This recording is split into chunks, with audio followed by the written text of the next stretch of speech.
Hi, my name is Lisa Martin. I am the mother of a child with special needs. He has Fragile X syndrome. In many respects, he has been my teacher. He has made me be a more caring, compassionate, better human being. What we have learned together on our journey, I have realised the difficulties and challenges that parents of special needs children face are wide and varied. During my years of facilitating courses for parents and professionals, I have met some wonderful people who have shared with me their stories of great joy and sadness, who have experienced the good, the bad and the ugly of all aspects of life bringing up their special children. I am passionate about empowering parents who are dedicated in helping their children with additional needs. You're invited to my podcast. I will be talking about all things in our special world of disability and additional needs. I will be interviewing other parents of children with special needs, as well as professionals and people in the community who are offering services that help. Sometimes these podcasts might touch an emotional nerve and upset you. Other times they might fill you with joy and empower you. I don't mean to make you angry or upset, but we need to get a wider audience listening and talking about disability. Only when this happens, I believe disability won't be feared as it is today.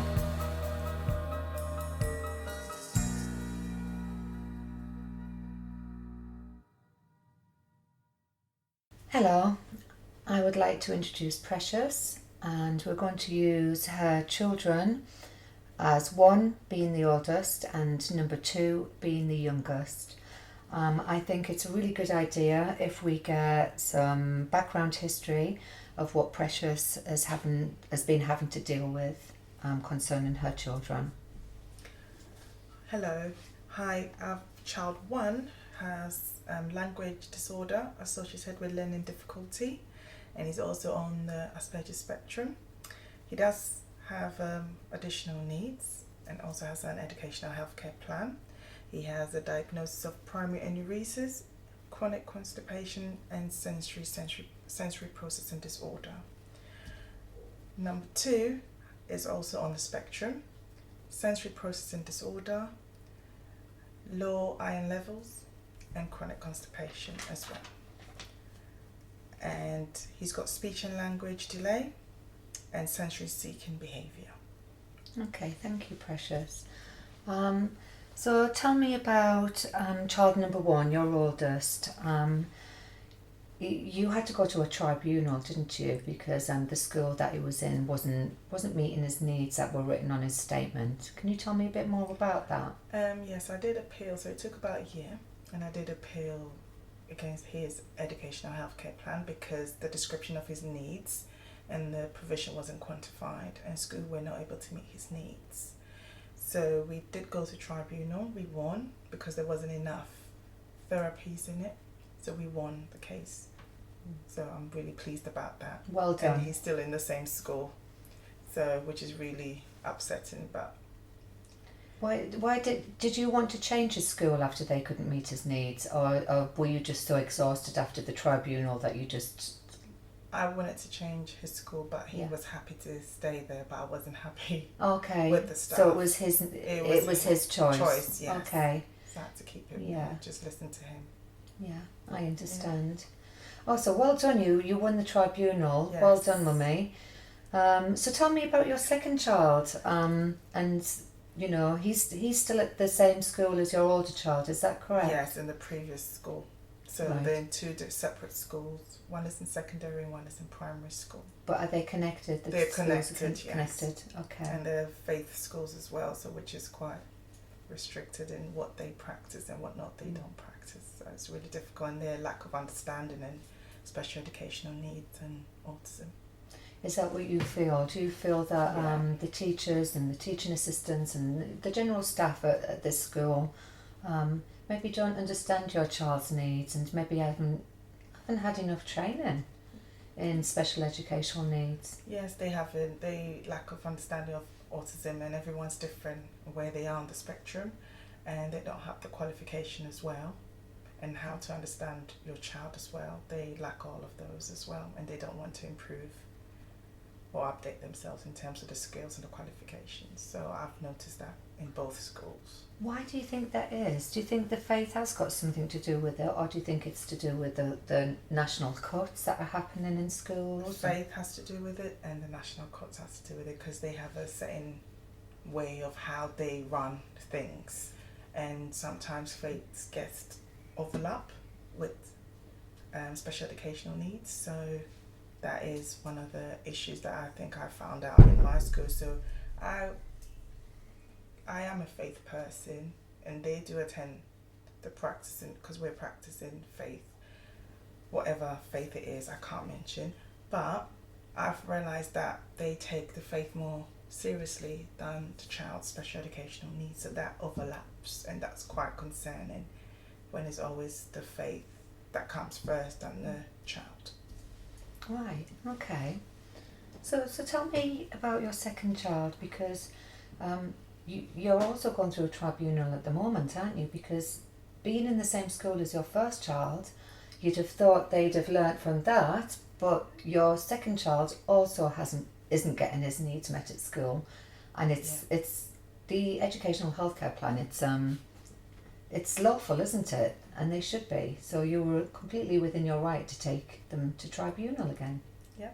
School have said to me they pick and choose what's on the educational healthcare plan. They don't have to follow everything on there. They pick and choose what's on the educational healthcare plan.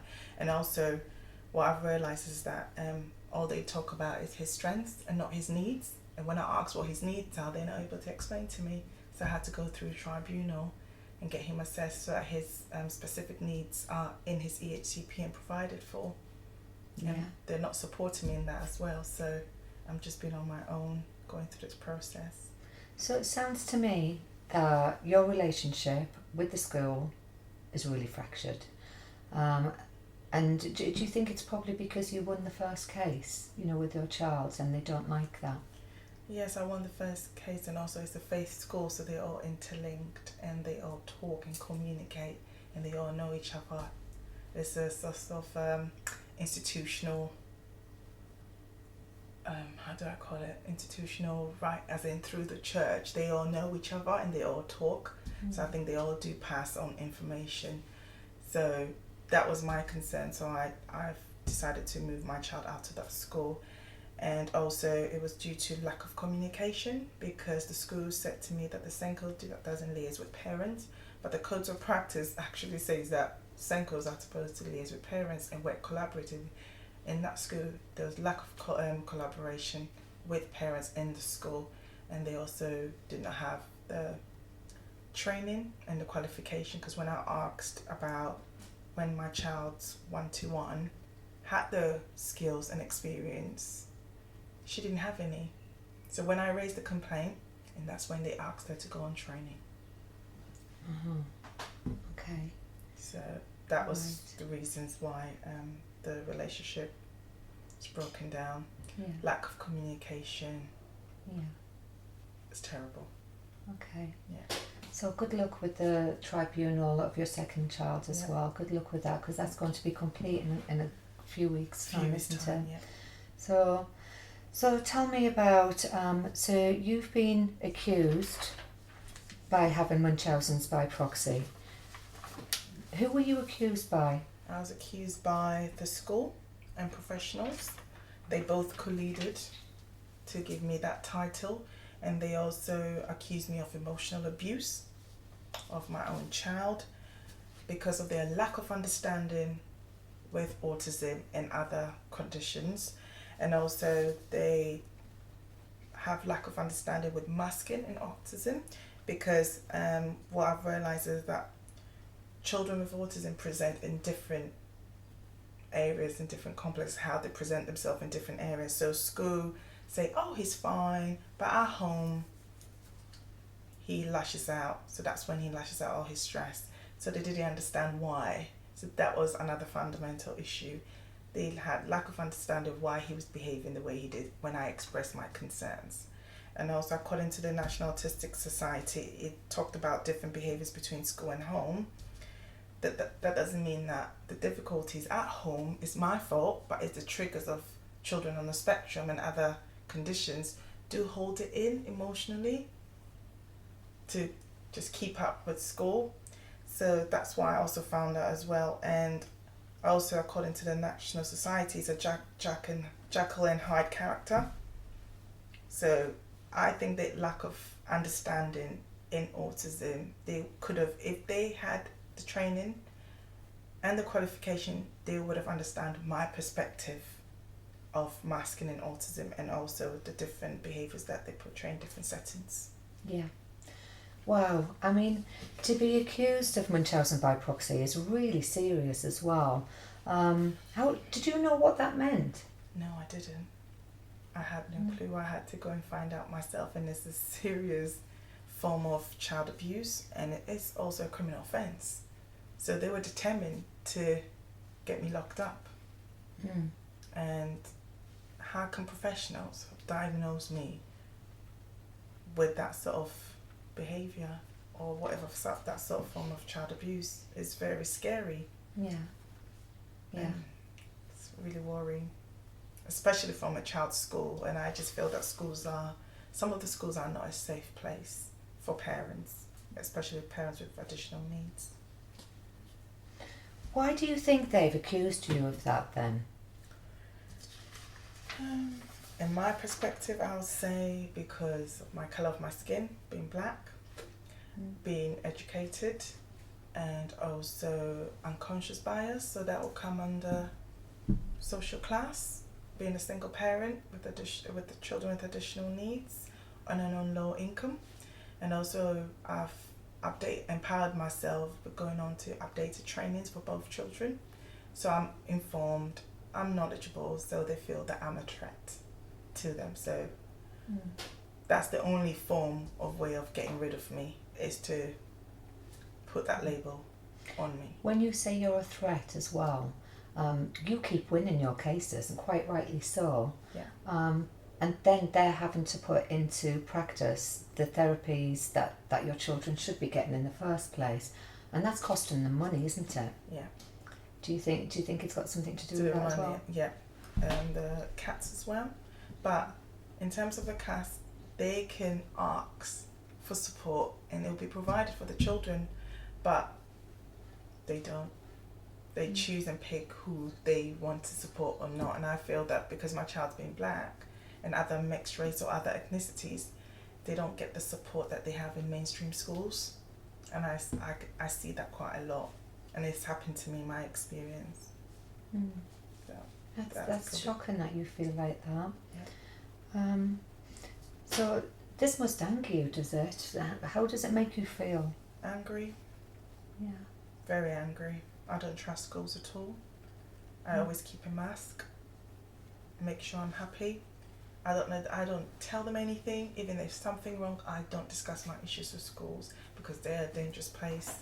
And I've lost trust and confidence in my children's schools. What about other professionals that you're talking to as well about your child?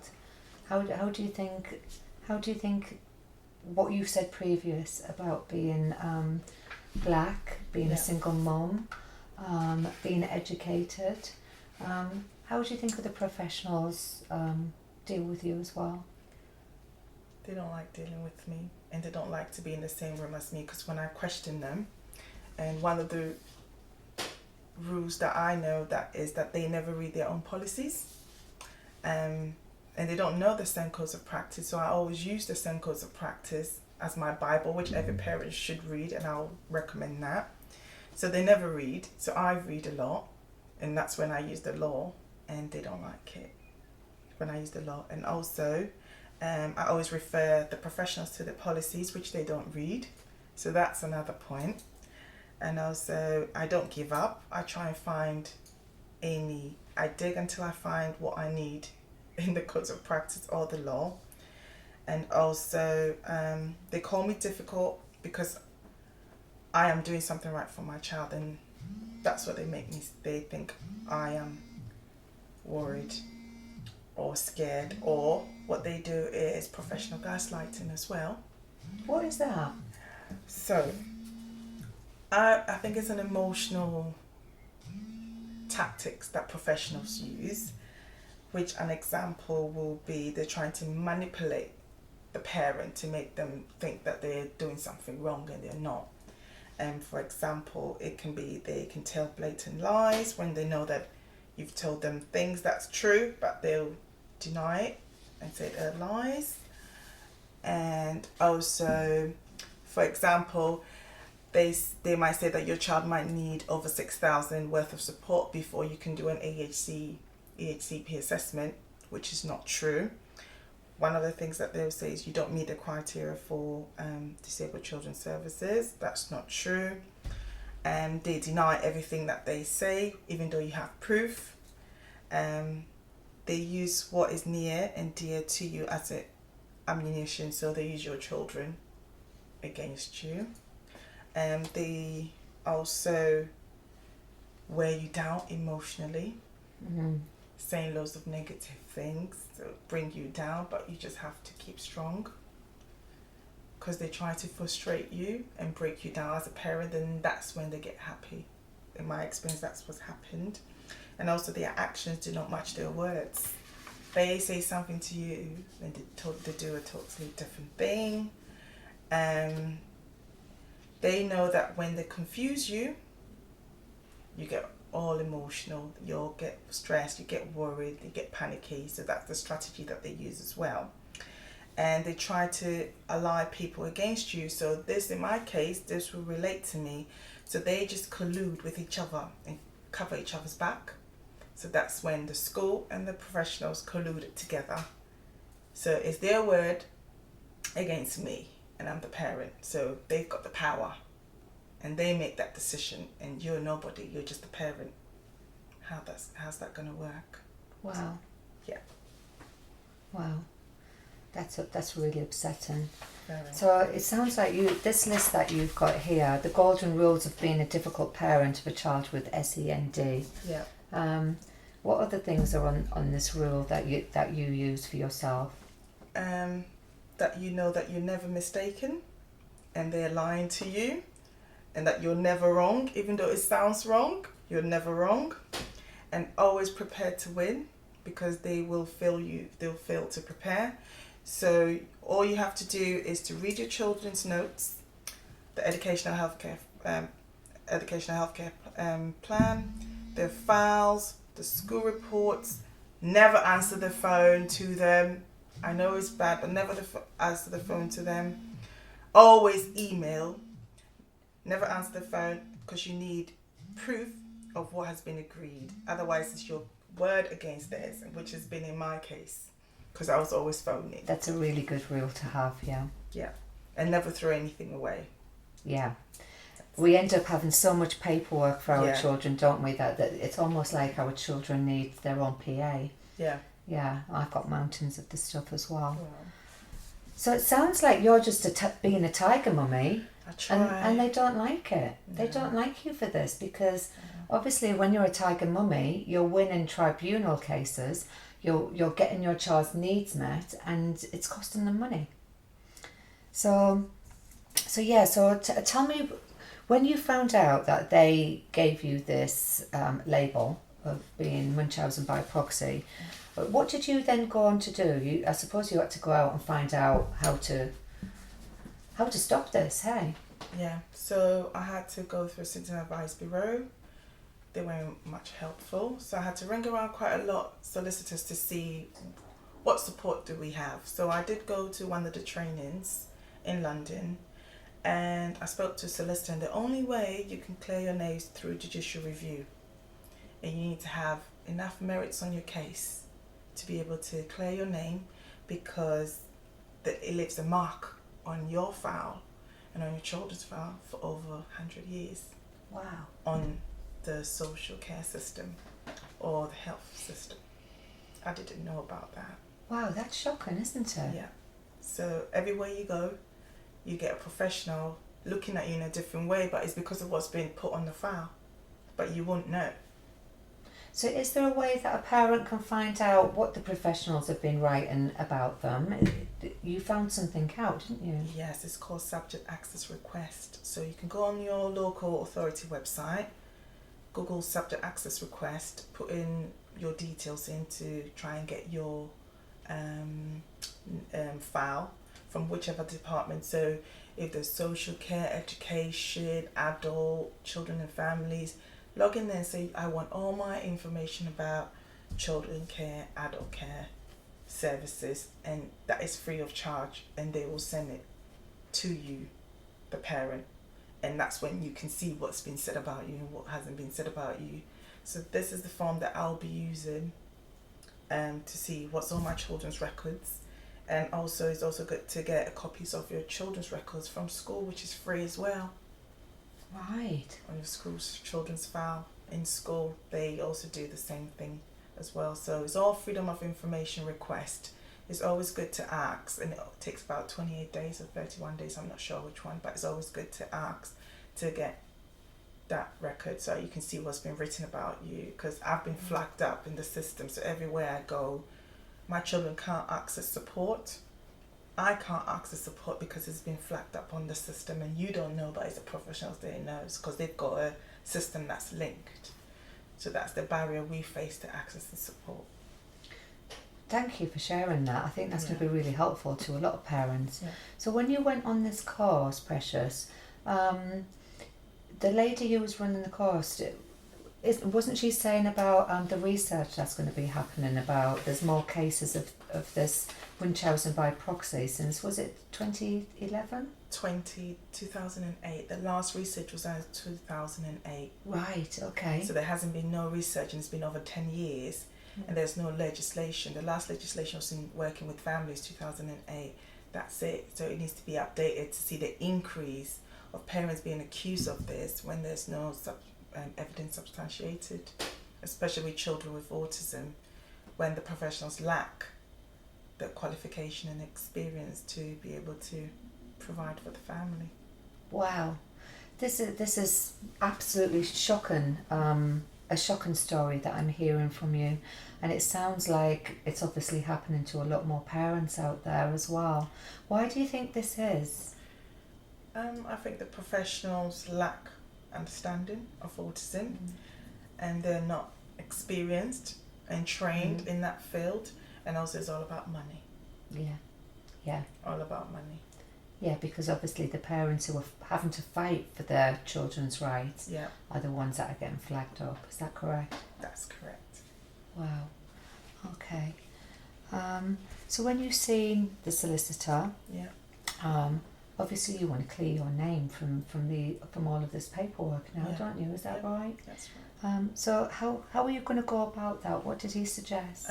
So what he suggests is to go onto the local authority website, acquire every information that they have on you on the system. In my case, the evidence that was provided from the school and professionals were not substantiated. So it means that was malicious, an assessment, and there was no evidence to accuse me of that. So that is a good merit for me. And also I had legal proceedings during the same time that the accusations happened. Wow. So they're trying to break you. Yeah, by the sounds of just it. before the Wow. hearing. And I was in legal proceedings, and apparently there's social care tactics that school use to try and push the parents down and to take the children into care proceedings, which is not a good thing to do, but that's the tactics that they use. And it's always their word against yours, because they've got the power.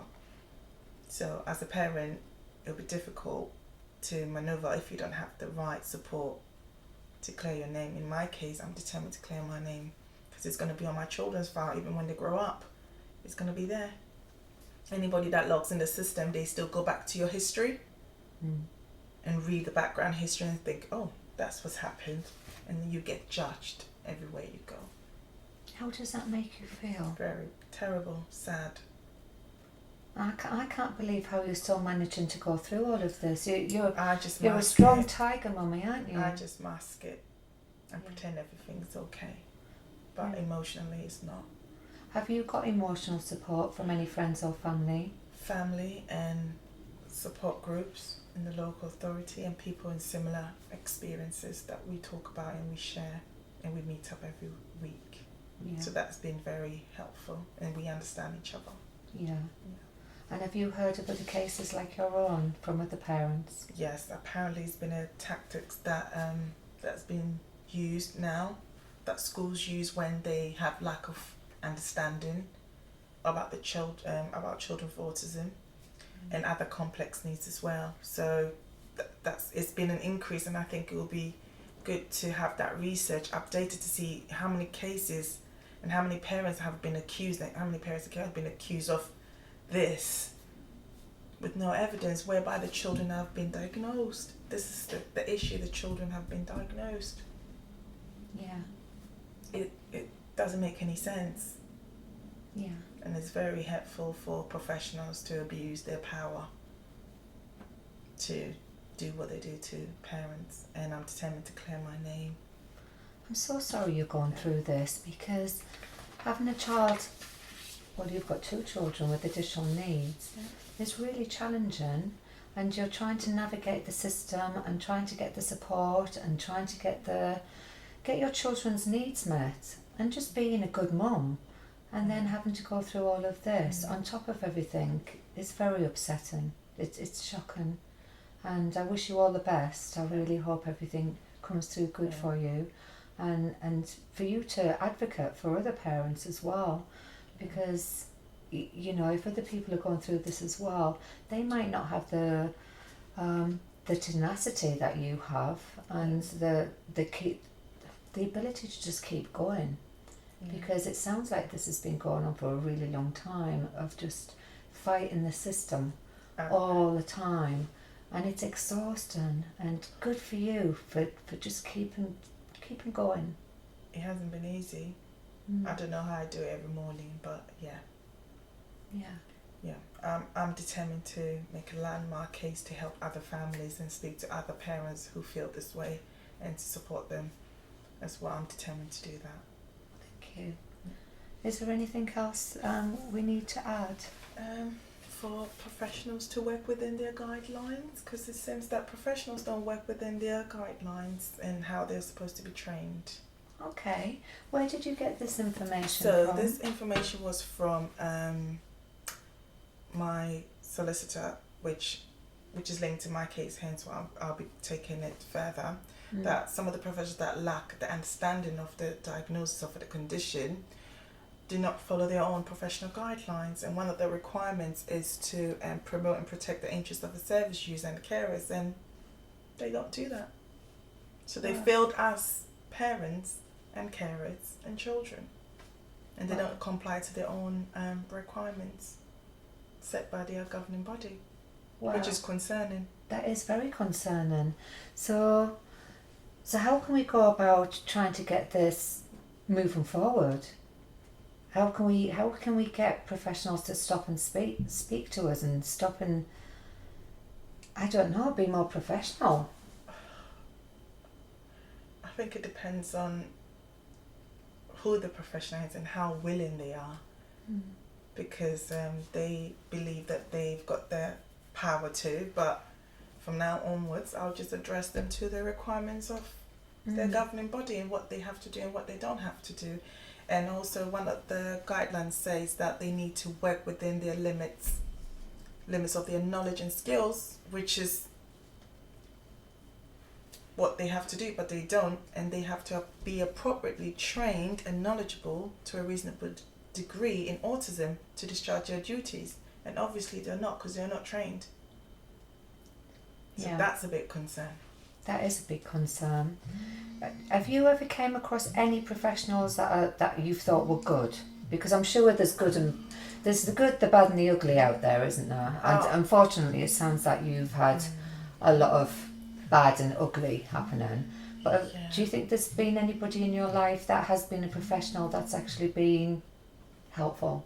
I would say the independent professionals, because they have the understanding with autism, and they've got the training and expertise, so they understand and they can relate to what I'm saying. So when I speak, they do understand where I'm coming from as a parent.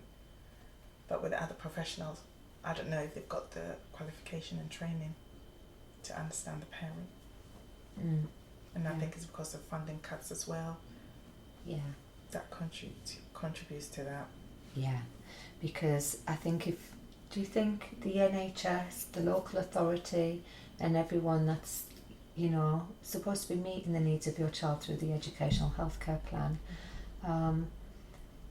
it's these professionals that you've been having a tough time with, isn't it? Yeah. Within the system. So When when you're going private, they haven't got anything to save, have they? They're just thinking about you and your child's needs rather than what they can provide or what they can't provide. Yeah. And that's a big, massive difference, isn't it? And it's still the same. Why can't you give it to parents and carers to improve their children's well-being? And they, later on in the year, they get their bonuses, which could be used to improve other children's lives. And it's unfair. It is unfair to other parents, carers. So I'm sad about it, but I'm determined to help other parents and share my information, because I don't think everyone's got this information, and let other professionals know that they've got a requirement by law to do this and do that, and they're not upholding our rights as service users. Yeah, and plus I think it's great that you're going to tribunal to fight for your children's rights, but I think a lot of other parents, they feel frightened. Just the word tribunal is really scary to them, because they just think, wow, that's a big deal, isn't it? I mean, can you give me a bit more of your history with the tribunal? Well, how long did it take to go through it? And it must have been really emotional as well, was it? Very emotional. It took about a year. Wow. Tribunal, because you have to appeal it, and we have to get the independent experts to come in, because we didn't use the local authority, because we asked the local authority to assess the children. They refused. So I had to navigate the system and see where I can go, and through legal aid you can get your children independently assessed, and this will be paid by legal if you're on low income, and also there's a certain threshold that you can get. Even if you're on low income, you can get that sort of support, and that's what I did. So I was just happy to get that support for my children. So it's a year. So I had speech and language therapist, I had an occupational therapist, I had an educational psychologist assessing both children. So I was quite happy, and there's the same reports I use for tribunal.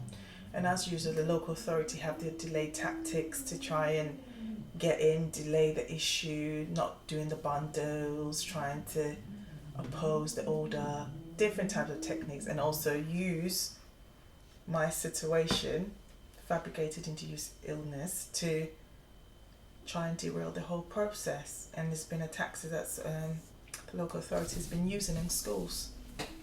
Yeah.